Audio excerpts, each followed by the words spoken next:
For Spring Break Beat, I'm Mitch George, and we have Jackson Schneider talking with the Rockies farm director, Zach Wilson.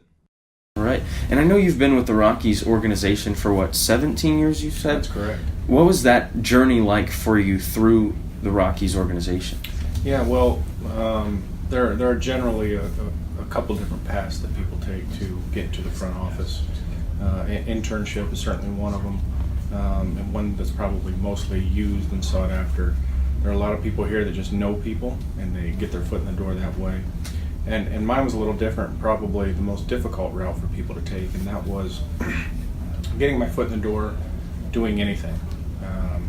I was willing to take out the garbage, clean restrooms, whatever it meant to get into Coors Field. And so I started actually as a part-time customer service rep, taking phone calls. And I did that for a short amount of time before a little bit of luck hit my way. And the Rockies posted, for the first time ever, an internal job posting in the baseball operations department. This job happened to be for a scouting assistant. And I went through a 3-month 4-interview process with a little luck on my side, and of course, a good resume. And some good interviewing skills that allowed me to get my first job as assistant to the scouting department. Spent 10 years there in the scouting department, and I spent the last, going on my 8th season now in player development. And would you say that those skills that you use to get in your position help you develop these young players that you see every day? Yeah, no question. I mean, for me, the scouting skills that I learned throughout my 10 years in scouting has played in a really important part of my current position. Every day we're evaluating players, and so I was fortunate enough to sort of have the best of both worlds.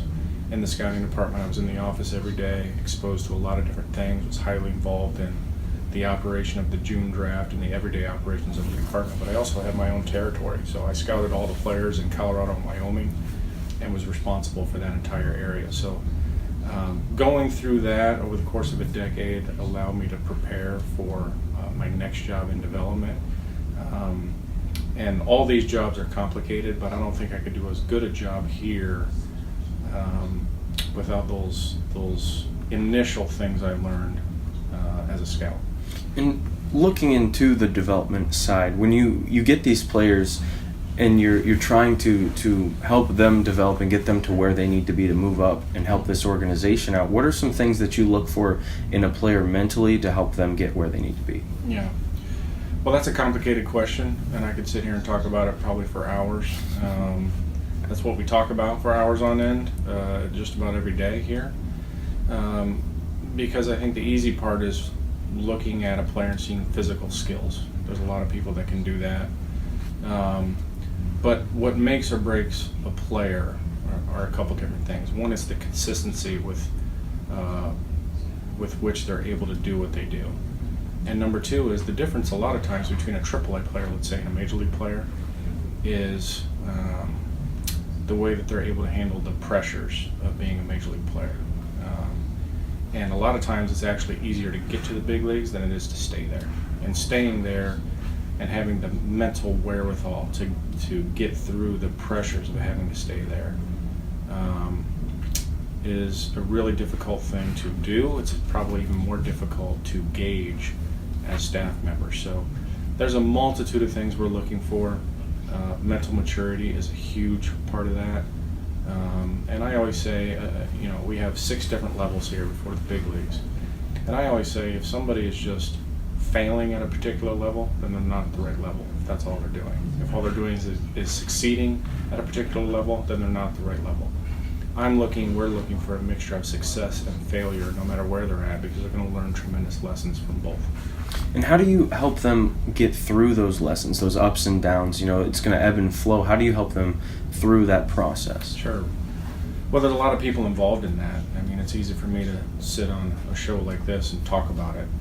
But the amount of people that touch our players and get them from point A to B is an amazing amount of people, and tremendous people on the jobs that do it. Everyone, and we have the resources do a lot of different things, from our trainers to our strength and conditioning people to all of our pitching coaches and our hitting coaches to our managers and our supervisors, to our coordinators that travel all over the place. We employ mental skills people. So there's a multitude of people that are helping these players along the way. And, ultimately it comes down to a player. The players will let us know when they're ready for more.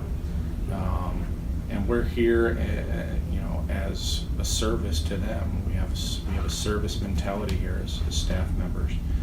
And, again, the players will tell you by how they're going through their process when they're ready for more. And it really comes down to the process over the results. And we talk about that a lot with our players. Focus on your process. Because as much as you want your development process to the big leagues to be a straight line from A to B, it's usually a up and down, very wiggly line with a lot of twists and turns on it that steadily goes upward. It's not a straight path. And when people understand that, it makes it easier for them to get to that next place. All right, that's all I've got for you. Thanks so much for giving us an inside look at you and your job as well as how you got to it. We really appreciate it. Thanks so much. My pleasure. Thanks for having me. All right. And that was Zach Wilson, the Assistant General Manager for the Colorado Rockies in Development.